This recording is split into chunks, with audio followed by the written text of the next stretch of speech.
요즘에 사람들이 책을 잘 안 읽어요. 젊은이들도 책을 잘 안 읽고 보는 걸 좋아해 유튜브를 많이 들여다봅니다. 그런데 쏟아지는 책들은 엄청나게 많이 쏟아져 나오거든요. 그래서 책 제목을 기억만 하고 있더라도 그 책은 잘 팔린 책이라고 우리가 보면 될 것 같아요. 그런데 얼마 전에 교회 가기 싫은 77가지 이유라는 책이 발매가 되는데, 이 책이 사람들에게도 많이 읽혀진 것 같아요. 이 책을 쓴 사람은 이만자라고 하는 분이거든요. 이분이 쓴 그 베스트셀러 가운데 하나가, 기독교인들에게 읽혀진 책 가운데 하나가 막전엔 찐빵, 이렇게 제목으로 그 짧은 책을 지어냈는데, 이것이 교회 다니는 사람뿐 아니라 제목 자체가 누구나 봐도 괜찮은 제목이라서 일반인들도 많이 샀다, 이제 그런 얘기를 듣습니다. 그러니까 40대에 윤형주 씨에게 전도를 받아서 예수를 영접했죠. 그리고 감격에 의해서 자기가 예수 믿었던 신앙의 과정을 그 글로써 풀어낸 것이 이제 막전엔 찐빵이라는 책으로 표현한 것입니다. 이분이 이제 광고 문구를 만드는 작가로서 꽤 유명한 사람이에요. 카피라이터라는 직업을 갖고 있습니다. 손이가요, 손이가 광고 문구 만들어낸 사람이거든요. 새우깡 광고인데 지금도 계속해서 기억이 되고 있죠. 사나이 울리는 농심 신라면, 동원 참치 살코기 캔, 이런 그 문구를 만들어낸 사람이 이제 이 만자라고 하는 분입니다. 여러 계층의 사람들이 이분에게 이제 광고 문구 작성법, 흔히 말하는 카피라이터를 배우러 옵니다. 그러니까 자기에게 배우러 온 이 수강생들에게 물어봤대요. 왜 교회 가기 싫으냐? 그랬더니 여러 사람들이 여러 가지 이야기를 하게 되는데, 교회를 다니는 사람이든 안 다니던 사람이든 교회 가기 싫은 이유가 있더라. 종합해보게 되니까 77가지가 되더라는 것이 있어. 그 이유를 보게 되면 교회의 성도들의 약점, 문제, 실수, 잘못, 목사의 잘못, 실수, 문제, 이런 걸 다 얘기를 하면서 사실과 다른 오해들도 굉장히 많이 하고 있다는, 교회에서 일어나는 일들에 대한 실제로 아님에도 불구하고 그런 것처럼 포장된 잘못된 오해들로 인해서 교회에 다니기 싫다라고 말하는 사람들이 있다는 것이죠. 이렇게 한두 가지의 이유를 가지고 교회 가기 싫다라는 것이 사람들의 대답이었다는 거예요. 교회 가기 싫으냐? 한두 가지 정도의 이유 때문에 교회를 안 간다는 것이죠. 그런데 자기가 예수를 믿어보게 되니까 교회 가지 않겠다는 것은 일종의 핑계다. 그래서 교회에 다녀야 되는 이유도 찾아보니까 77가지나 되더라. 교회 가기 싫은 이유만 77가지가 아니라 교회를 다녀야 되는 이유도 77가지가 된다. 나도 나이가 40이 넘어서 교회를 가게 되었는데 예수를 믿으니까 너무나 좋다, 이제 그런 결론을 내리고 싶었고, 또 누구든지 와서 은혜를 누렸으면 좋겠다라는 그런 의미에서 이 책을 썼다는 것이죠. 이분의 내용은 이것입니다. 구더기 무서워 장못 담그게 되면 평생토록 장맛을 볼 수 없다는 것이죠. 교회를 다니는 사람들의 단점이 눈에 거슬립니다. 이것 때문에 예수를 못 믿겠다? 그럼 평생 하나님의 은혜를 누리지 못하게 되고 구원의 은혜를 깨닫지 못하게 되는 것입니다. 이 교회 속에서 만나는 사람들, 또 경험하는 그리스도인들, 어떤 제도, 이런 모든 것들을 바라보면서 거기에 불만이 많을 수가 있단 말이죠. 그래서 거슬립니다. 이것 때문에 예수를 안 믿겠다, 교회를 안 다니겠다, 이거는 잘못된 결론이라는 얘기예요. 왜? 교회는 여전히 하나님의 은혜가 넘치는 예배의 자리입니다. 그리고 교회를 통해서 성도들이 전부 다 은혜를 누리고 있다는 것이죠. 여러분, 사람들 눈에 보이는 이 교회라고 하는 것, 또 우리 성도들 모두가 문제가 있는 것은 사실입니다. 우리가 다 부족하기 때문에 그렇죠. 여러분들 교회를 다녀봐도 눈과 귀에 거스리는 것들이 드러날 수가 있어요. 본인들의 눈높이에 맞지 않을 수가 있고 마음에 들지 않은 일들이 굉장히 많습니다. 왜냐하면 천차만별이기 때문에 그런 거란 말이죠. 그래서 어떤 사람들은 이렇게 생각하는 분들이 있어요. 좀 내 마음에 맞는 교회가 없을까? 좀 나를 만족시켜줄 만한 교회가 없을까? 환경, 조건, 주차장, 모든 것들이 완벽해서 내가 편하게 교회를 다니면 좋겠다라는 그런 마음을 가지고 교회를 찾아다니는 분들이 꽤 있기도 해요. 제가 부목사 때 청년들 지도했었는데 26세를 기준으로 청년 1부, 2부가 나눠요. 20살부터 26세, 27세부터 그다음에 쭉 더 결혼하기 전까지 청년 2부 이렇게 조직을 했는데 합치니까 한 5, 60명 정도 그 청년들이 돼요. 그 중에 이제 일부의 청년들이 자기가 속한 기관에 대해서 노골적으로 불만을 표시하게 됩니다. 자기가 몸담고 있는 어떤 조직이나 기관에 대해서 마음에 안 드는 이제 그런 이야기를 해요. 좀 세상과 좀 다른 것으로 생각했는데 와보니까 별것 없더라는 것이죠. 전에 다니던 교회랑 별로 다를 것도 없고, 또 일반 세상 사람과도 비교해봐도 별로 다를 것도 없고, 그래서 교회를 떠나겠다라고 하는 이제 그런 젊은이들이 있단 말이죠. 그래서 청년들 다 모아놓고 제가 두 가지로 얘기를 해줬어요. 이 세상에 절대로 완벽한 교회는 없다. 그리고 혹시 정말 완벽에 가까운 교회가, 이상적인 교회가 있다 할지라도 너는 절대 가면 안 된다. 제가 그렇게 얘기를 했어요. 왜냐하면은 교회는 어디를 가든지 부족한 죄인들의 모임이거든요. 완벽한 사람이 아니라 부족한 사람들이 교회에 오고 모이게 돼 있단 말이죠. 우리는 죄인으로 고백하는 사람들이거든요. 자기도 부족한 부분들이 굉장히 많아요. 신앙적으로도 부족하고 인격적으로도 부족하고 실력도 사실은 부족한 것이 많고 약점도 많단 말이죠. 제가 그들에게 한 것은 이런 도전입니다. 너도 완벽하지 못하다라는 팩트 폭격을 한 거예요. 네가 그만큼 잘났어? 너도 별로 다를 바 없잖아라고 제가 그렇게 도전한 것이죠. 그리고 완벽하지 못한 네가 완벽한 교회를 가게 되면 너 하나 때문에 그 교회에 완벽한 교회가 깨지게 돼. 이상적인 교회가 될 수가 없어. 네가 가면 안 돼. 그들에게 도전한 것은 완벽한 교회를 찾기 원하냐? 먼저 꿈을 깨라. 완벽한 교회를 가고 싶거든 네가 먼저 완벽하고 흠이 없는 사람이 돼야 된다. 이렇게 도전을 해줬어요. 교회를 비난하거나 또는 불평, 불만이 많은 사람 이야기를 들어보게 되면 자기 자신의 어떤 그 책임이나 의무를 감당하지 않으려고 그래. 이걸 피하고 싶은 거죠. 이걸 하기 싫어가지고 빠져나가는 어떤 도피의 방법으로 교회 약점과 문제점을 이야기하고 빠져나가는 경우들이 많다는 얘기입니다.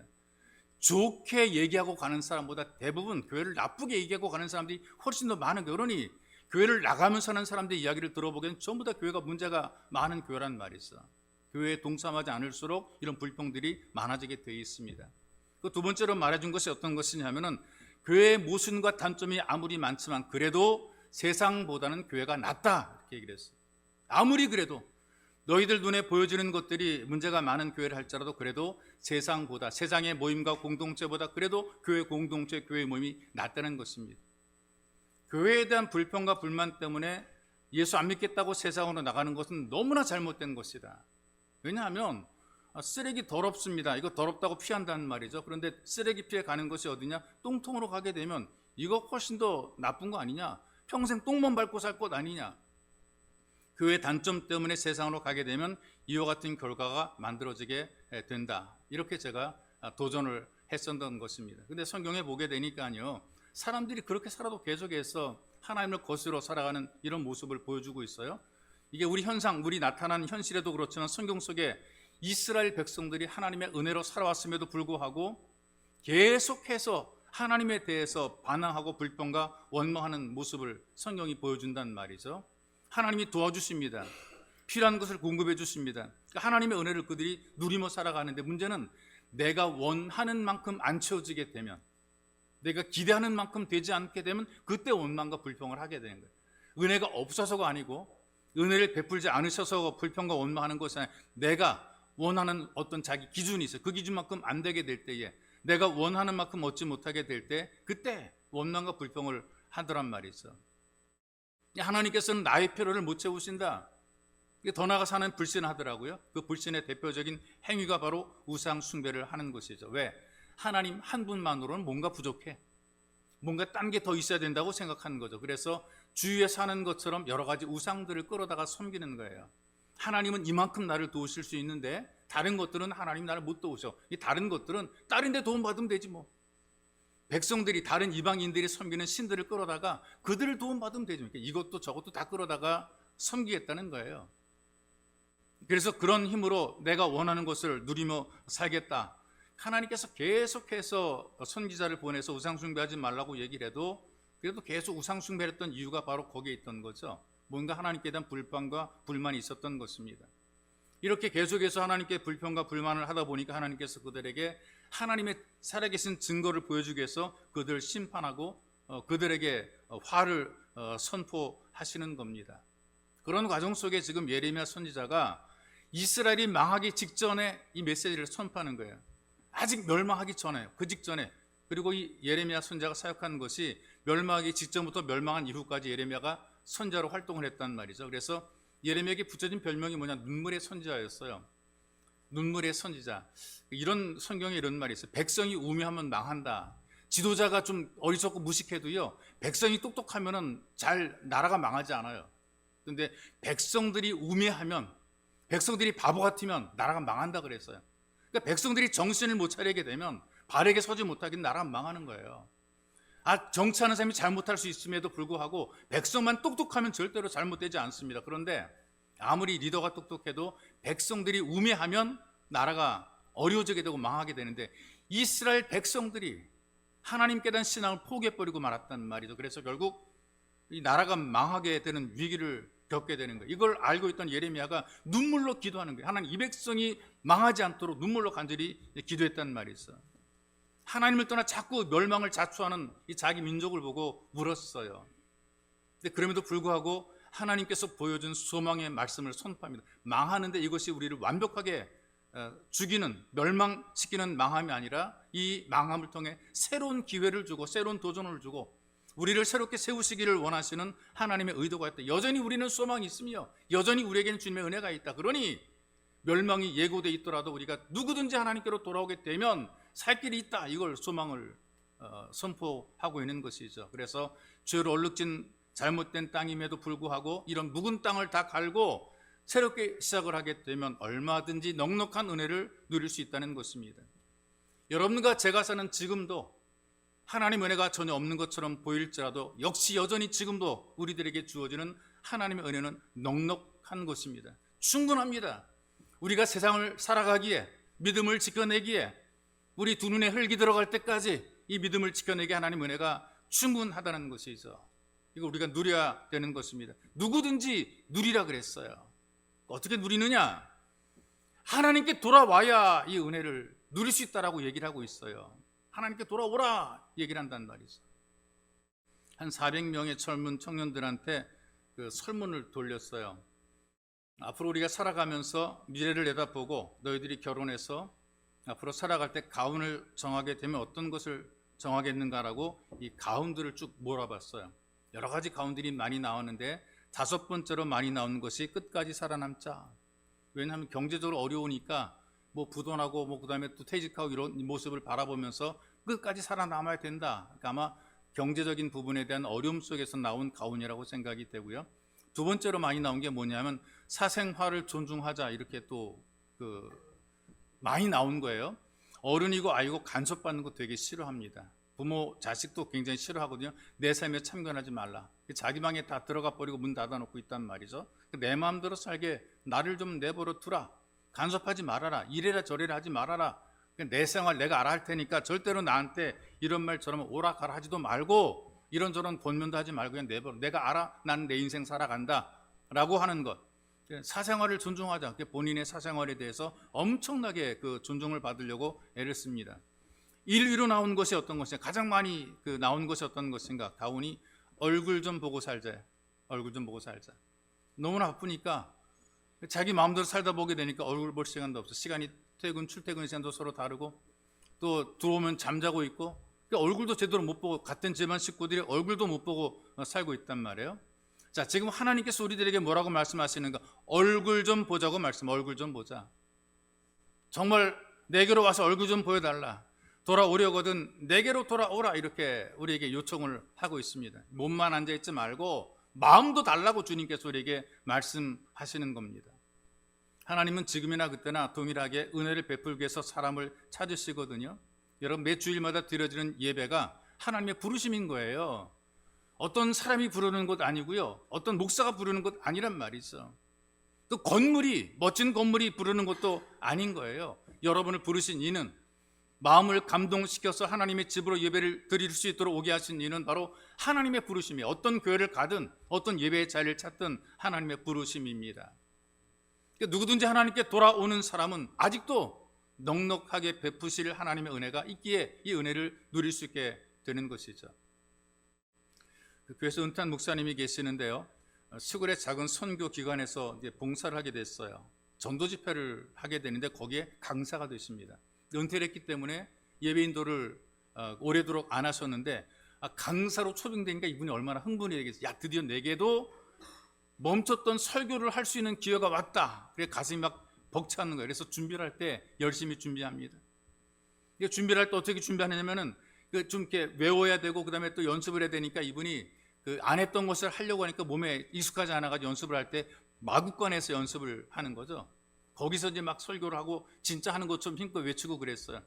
소들만 눈만 껌뻑껌뻑하고 이제 있는 거예요. 그러니까 소들을 대상으로 마법관에서 이제 설교 준비를 했단 말이죠.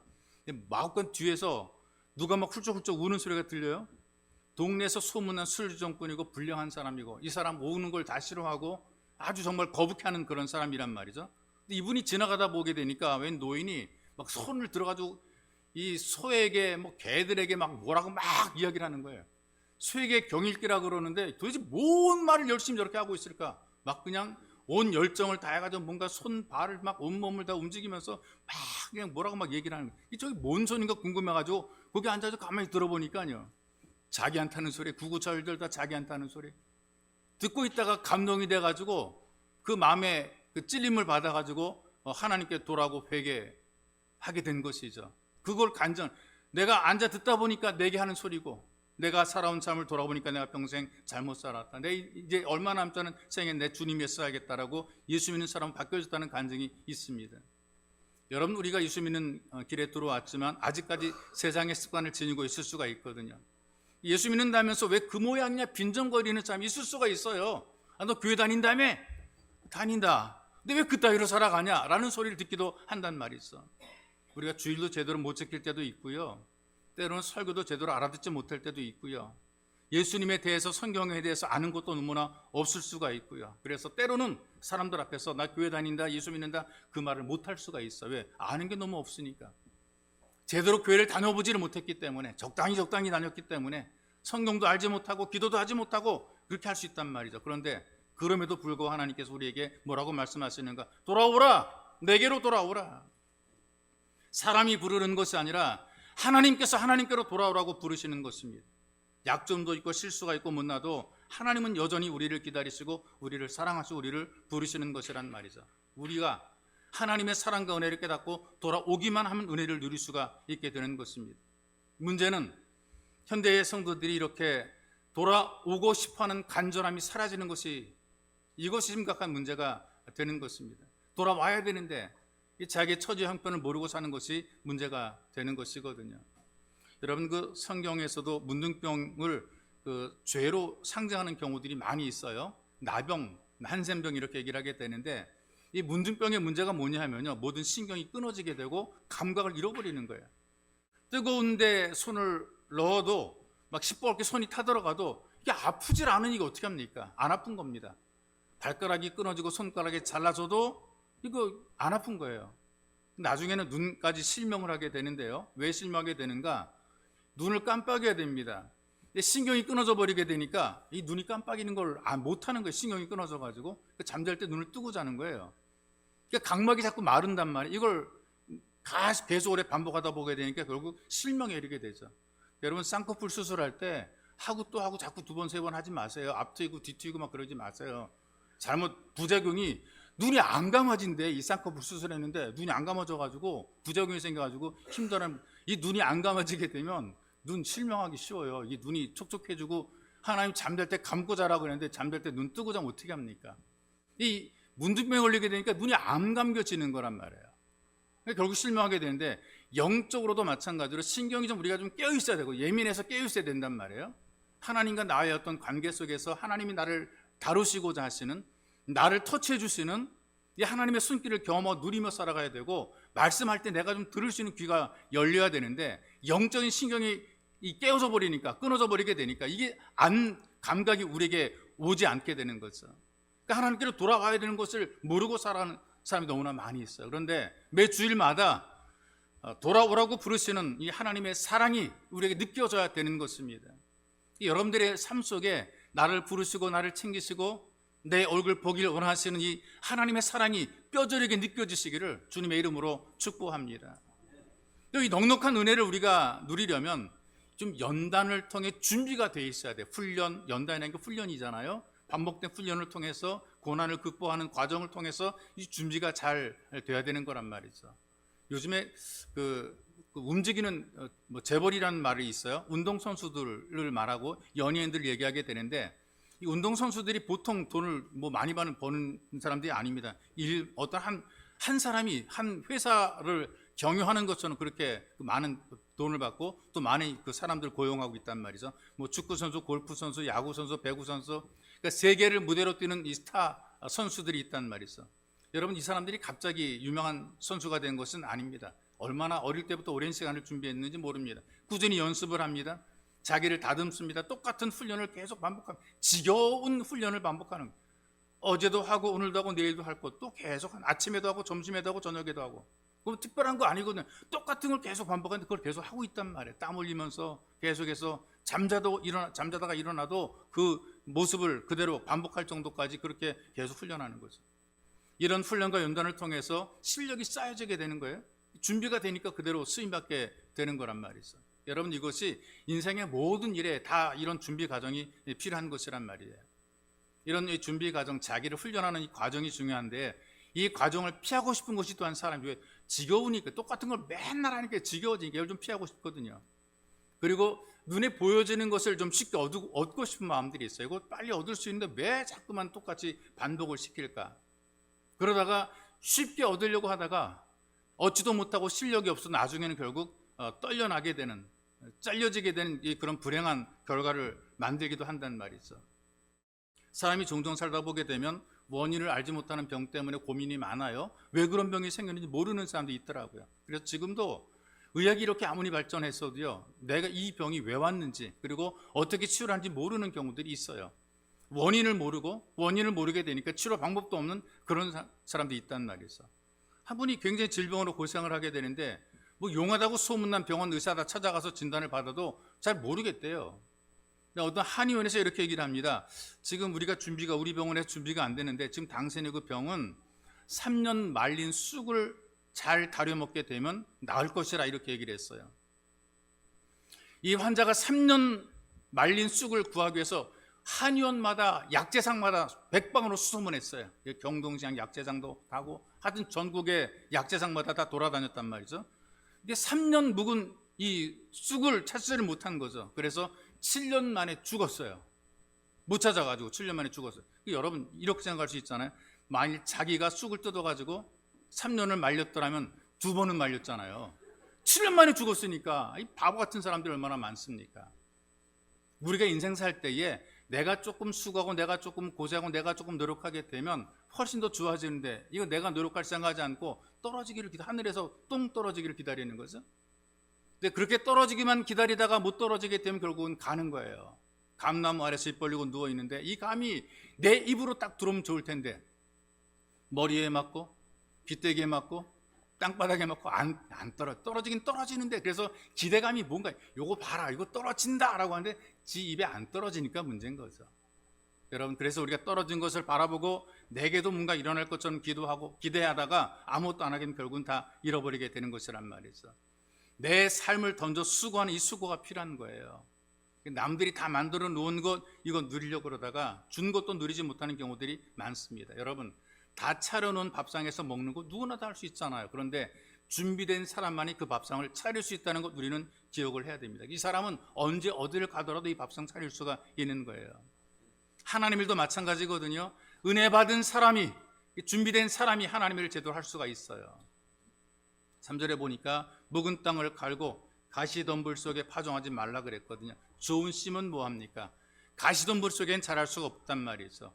땅이 좋지 못해도 결실을 기대할 수가 없단 말이에요. 준비가 되지 않으면, 연단되지 않으면, 잘 갈아놓지 않게 되면 은혜를 베풀어 줘도 그 은혜를 은혜로 누리지 못하게 돼요. 하나님의 은혜가 없거나 적은 것이 아니고 베풀어 줘도 이것을 은혜로 받지 못하는 것입니다. 교회에 나오나 안 나오나 똑같고 달라지는 게 아무것도 없단 말이죠. 하나님 은혜에 대한 기쁨도 기대도 감사도 느끼지 못하고 그냥 살아가는, 형식적으로 그냥 살아가는 거예요. 예배를 들어도 말씀을 들을 만한 준비가 안 되게 되면 들어도 흘려버리잖아요. 들어도 흘려버린단 말이죠. 삶을 변화시키는 게 아니라 그냥 귀만 즐겁게 하는 것으로 끝나버리게 되는 거죠. 그런 의미에서 우리가 예배에 대한 마음가짐, 준비를 위한 마음가짐이 필요한 거예요. 이런 과정들이 무시가 되게 되면 예배를 드리러 온 것이 아니라 구경하고 갑니다. 예배를 보다 갑니다. 예배는 보는 것이 아니라 드리는 거란 말이죠. 내가 동참을 해야 되고 마음의 준비를 해야 되고 함께 해야 되는 것이에요. 어쩌다가 한 번 잘한다고 되는 것이 아니라 이것이 꾸준히 반복되고 훈련되면 내 삶이 계속해서 훈련이 돼서 예배의 자리를 준비하게 됩니다. 그리고 예배를 계속 들여다보게 되면 단 한 번에 꾸준히 준비가 되었기 때문에 묵은 땅이 변화가 되는 거예요. 새로운 땅으로 변화가 되는 것이란 말이에요. 순식간에 가시덤불이 제거되는 것이 아닙니다. 계속 반복하다 보게 되면 자라던 가시가 또 제거되고 자라던 가시가 제거되고 다 이렇게 사라지게 되는 것이란 말이죠. 다 된 것만 찾으면 그 연단의 과정을 자꾸 피하려고 하다 보게 되면 인생이 거품 인생이 될 수밖에 없어요. 너무나 쉽게 인생 살려고 하지 마시고요. 여러분들 주어진 삶 현장에서 여러분 자신을 하나님 앞에 온전히 헌신하고 드릴 수 있는 이런 열정을 가지고 여러분들이 살아가야 돼요. 그래야 우리가 위선적인 그리스도인이 되는 것이 아니라 뭔가 하나님 은혜를 경험하고 누리는 그런 그리스도인이 될 수가 있단 말이에요. 다 된 것을 먹겠다, 다 된 것을 누리겠다 아닙니다. 내가 주어진 헌신과 수고를 통해서 내게 베풀어지는 주님의 은혜가 얼마나 큰지 그것을 우리가 누릴 수 있어야 되는 것이죠.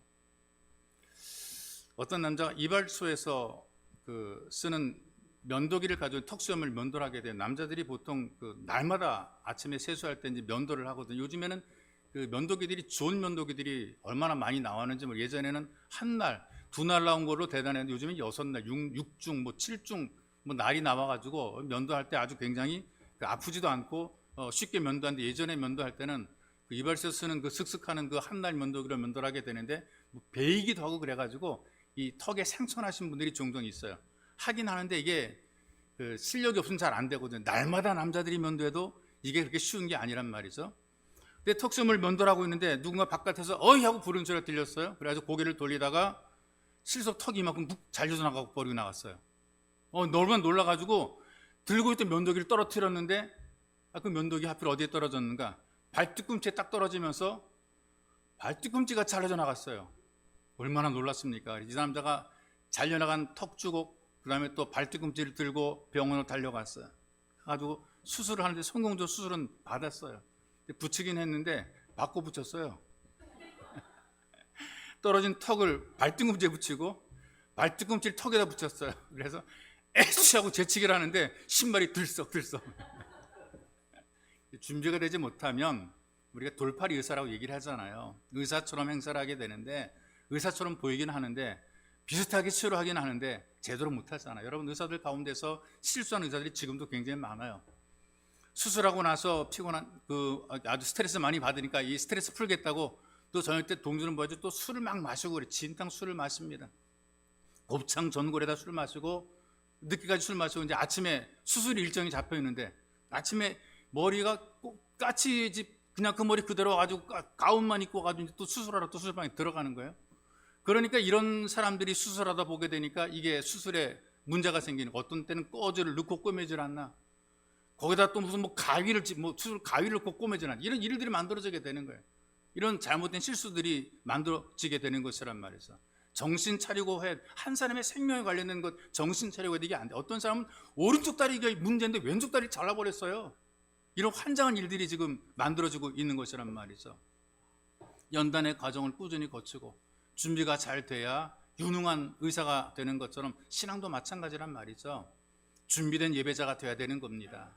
연단의 과정을 거치고 훈련하고 준비된 이런 예배자가 될 때에 우리가 다른 사람에게 좋은 영향을 끼치게 되는 것이죠. 예수님 믿고 병도 고치고 은혜 받은 사람들이 종종 있어요. 이런 분들 가운데 이렇게 얘기를 합니다. 목사가 되겠대요. 갑자기 예수 믿고 병 고쳤어요. 하나님 은혜가 내게 임했어요. 신학교육 정식적으로 안 받았습니다. 목사가 됐어요. 그러더니 이단과 사이비가 되는 경우들이 굉장히 많습니다. 여러분 지금도 이단과 사이비의 어떤 왕초라고 얘기하죠. 교주들을 보게 되면 정규 과정을 통해서 연단 받으며 준비되지 못한 사람들이 거의 대부분이란 말이죠. JMS의 정명석도 그렇고 신천지 이만희도 그렇고요. 정규 신학을 거친 사람들이 신학 공부를 한 사람들이 아닌 거예요. 어쩌다가 뭔가 봤다 들었다 적당히 빨리 다른 목회자들이 하는 것처럼 따라했지만 준비가 안 된 거예요. 영적인 준비가 안 된 거죠. 그러니 미혹당하는 거 아니겠어요? 잘못된 것으로 미혹당하는 거란 말이죠. 남들까지도 잘못된 미혹된 길로 끌어가는 거란 말이에요. 허황된 거품 리더가 되고 거품 교인을 만들어 가게 되는 것입니다. 여러분 예수 믿고 넉넉한 은혜 속에 사는 성도들은 남들이 다 준비하는 거 누리기만 하는 사람들이 아니게요. 절대로 잘했다 못했다 평가만 하지 않아요. 내가 받은 은혜를 나눌 줄 아는 사람이 바로 하나님의 은혜를 누리는 사람들이거든요. 여러분 잘 아는 리빙스턴 있잖아요. 아프리카를 탐험가로 우리가 학교에서는 배우는 탐험가 아니고요. 원래 선교사예요. 영국에서 공식적으로 파송된 선교사입니다. 그러니까 아프리카의 등불이라고 불릴 만큼 헌신적으로 사역을 했죠. 고국의 동료들이 리빙스턴을 도우려고 연락을 했어요. 이렇게 연락했습니다. 자네를 도와 함께 동역할 사람을 보내려고 한다. 자네가 있는 곳에 가려면 어떤 길로 가는 것이 좋은지 가장 좋은 길을 가르쳐 달라. 리빙스턴이 뭐라고 답장했는 줄 아세요? 여기까지 오는데 길이 있어야지만 오겠다는 사람이라면 차라리 안 오는 것이 좋다. 나는 길이 없어도 오겠다는 사람을 원한다. 그랬어요. 아무나 함께 할 수 있는 것이 아니라 준비된 사람만이, 각오된 사람만이, 결심한 사람만이 함께 일할 수 있기 때문에 이 리빙스턴이 그렇게 대답한 것입니다. 하나님의 넉넉한 은혜는 버려진 묵은 땅 같은 삶도 필요한 삶으로 바꿔주시고 갈아주신단 말이죠. 쓸모없는 가시덤불도 정말 열매를 맺는 귀한 땅으로 다듬어 가시는 거예요. 하나님께서 우리를 아름답게 복되게 만들어 가십니다. 우리를 행복하게 만들어 가시고 우리에게 기쁨이 충만하게 만들어 가시는 거예요. 우리에게 풍성함을 주시기 위해서 예수님이 오셨다 그랬어요. 내 기쁨을 너희들에게 주겠다 그랬어요. 세상이 주지 못하는 것을 내가 너에게 주겠다 그랬어요. 하나님께서 우리를 부르시는 것은 이런 은혜와 기쁨과 감사와 감동과 풍요로움을 누리도록 하기 위해서 우리를 부르시는 것이란 말이에요. 아무나 다 누리는 거 아닙니다. 신앙의 과정 속에서 준비된 사람, 이런 사람들이 은혜를 누리게 되는 것이고, 이런 사람들이 아무 때나 어떤 때나 무슨 일을 맡겨도 감당하게 되는 것입니다. 그래서 여러분, 하나님의 은혜로 잘 준비가 되어 쓰임받는 성도들이 되시기를 주님의 이름으로 축복합니다. 그다음에 또 한 가지는 넉넉한 은혜를 누리기 위해서 또 한 번 시작하고 또 한 번 도전하는 것입니다. 다시 시작하는 것이죠. 4절의 말씀 보십시다. 너희는 스스로 할례를 행하여 너희 마음 가죽을 베고 나 여호와께 속하라. 이미 할례 받은 사람들에게 다시 또 할례를 받으라는 거예요. 여기 모인 이 이스라엘 백성들은 태어나면 모두가 다 8일 만에 할례를 받은 사람들, 신앙 종교적인 의식을 행한 사람들, 형식적으로는 하나님께 속해는 하나님 백성들. 그러나 그럼에도 불구하고 스스로 할례를 행하고 여호와께 속하라, 이 말은 다시 시작하라는 것입니다.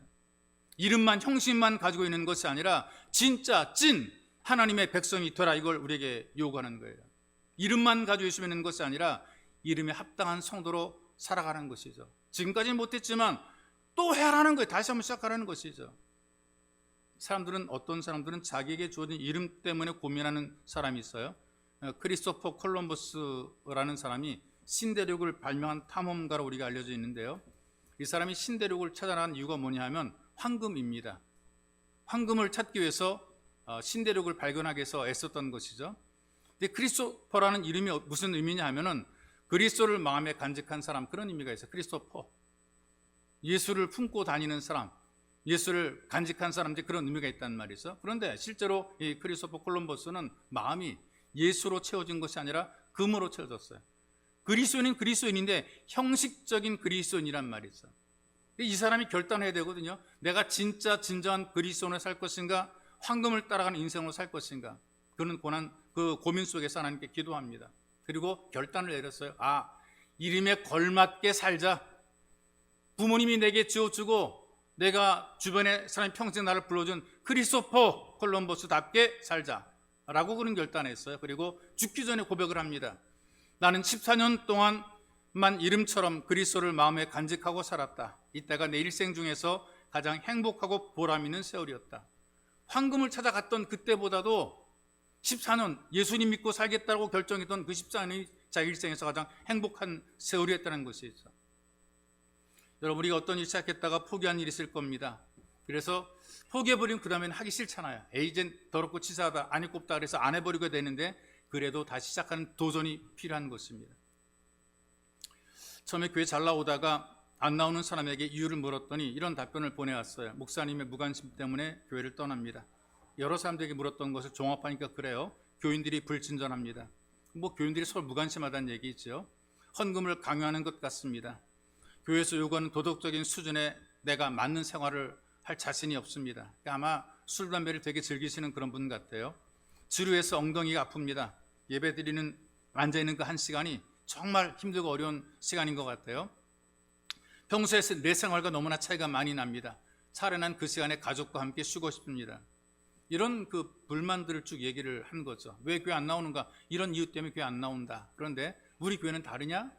여러분 우리 교회도 똑같아요. 다른 교회보다 유별난 것이 없습니다. 다 비슷비슷하다 그 말이 있어. 그런데 처음부터 시작하는 마음으로 예배 자리에서 하나님의 은혜를 누리는 것입니다. 하나님의 은혜를 누리는, 결단하고 마음을 먹고 내가 하나님의 은혜를 누리는 것이란 말이죠. 그 소상공인 경제신문 가운데 에피타 뉴스라는 그 신문인데 거기 전문가 칼럼에 실린 글이고요. 조세일보라고 하는 그 세금 관련된 일보의 그 생애 설계 이야기 속에 실린 이야기입니다. 똑같은 내용이 거기 같이 실렸더라고요. 설계 교훈이라고 하는 그런 제목으로 글이 실렸어요. 이 설계라고 하는 이 새는 생각보다 굉장히 오래 사는 새입니다. 적게 살 때는 한 40년 살고요. 그 다음에 길게 사는 새들은 한 7, 80년까지 산다 그래요. 거의 사람의 수명과 맞먹을 정도까지 산다 그래요. 그런데 중요한 게 뭐냐면은 40년까지 사는 설계와 80년까지 사는 설계가 이렇게 나눠진다는 것이죠.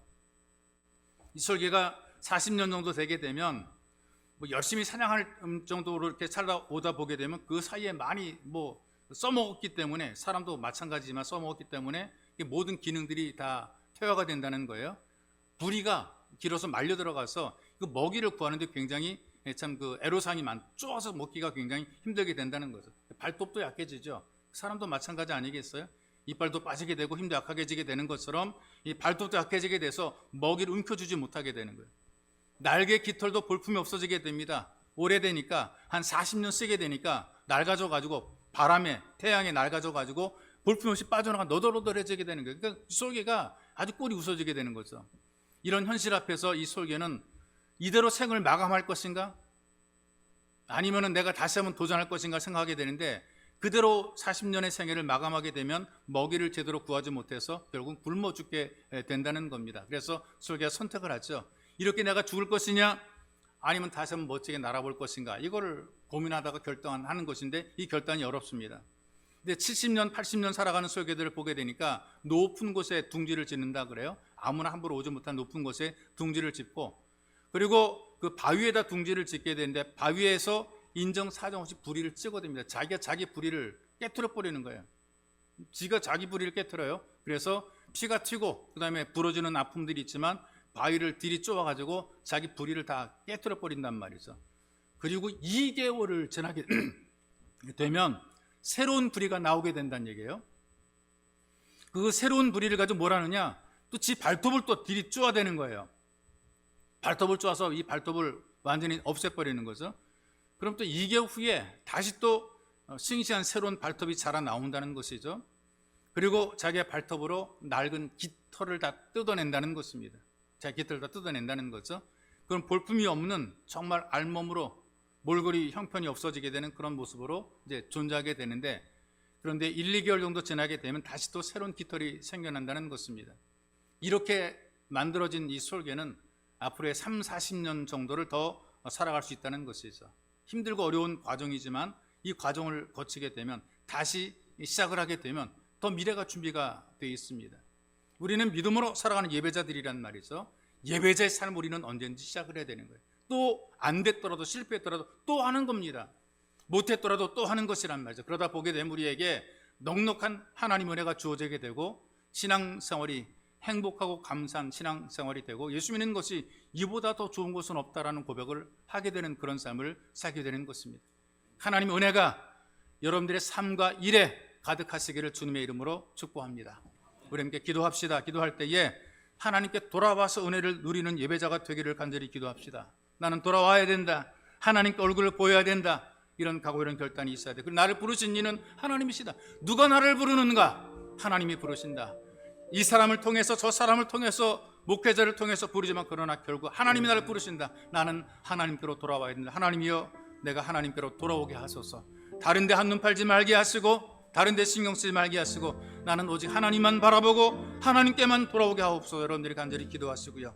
연단을 통해 준비된 사람이 되어서 은혜를 누리기를 여러분들이 간절히 기도하기 원합니다. 쉽고 편하게 예수 믿는 것이 아닙니다. 우리 앞에 닥쳐진 환난, 어려움들이 있지만 그럼에도 불구하고 우리는 꾸준히 계속해서 반복하며 예배자가 되고, 그래서 내게 주어진 은혜를 누리게 되어 있습니다. 다 된 밥에 숟가락 올려놓는 것이 아니라 내가 밥을 지을 수 있는 이런 능력까지 우리가 받을 수 있도록 하나님 내게 힘을 주옵소서. 쓰임받는 삶이 되게 도와주옵소서. 내 가는 곳마다 잘되게 만들고 복되게 만들도록 은혜를 도와주셔서 여러분들이 간절히 기도하시고 다시 시작하기 원합니다. 믿음으로 예배자로 우리가 다시 시작하는 것입니다. 하나님 믿음을 주옵소서. 예배자로 다시 시작하기 원합니다. 못했어도 안 됐어도 주님 내가 다시 출발하고 다시 시작합니다. 주님 내게 은혜를 더하셔서 넉넉한 주의 은혜를 누리며 살도록 나를 도우소서. 이렇게 여러분들이 간절히 기도하기 원합니다. 기도하겠습니다. 살아계신 아버지 하나님 고맙고 감사합니다. 우리를 부르신 이 하나님이 있습니다. 여기까지 인도하신 분 하나님이 있습니다. 살아계신 하나님 아버지 주님께서 우리를 도우시고 우리를 붙잡으셔서 여기로 불러주었습니다. 여기에 있게 하셨습니다. 이곳으로 인도하셨습니다. 나를 부르신 이 하나님이 있으라. 하나님께 감사를 드립니다. 하나님께 영광을 드립니다. 내가 너를 보기 원하노라. 내 얼굴을 보기 원하노라. 우리를 부르신 하나님, 하나님께 얼굴을 보이게 해서 어디에 왔사오니 우리를 기억해 주시고 하나님께 참는 예배자로 하나님 앞에 나왔사오니 우리를 기억하여 주옵소서.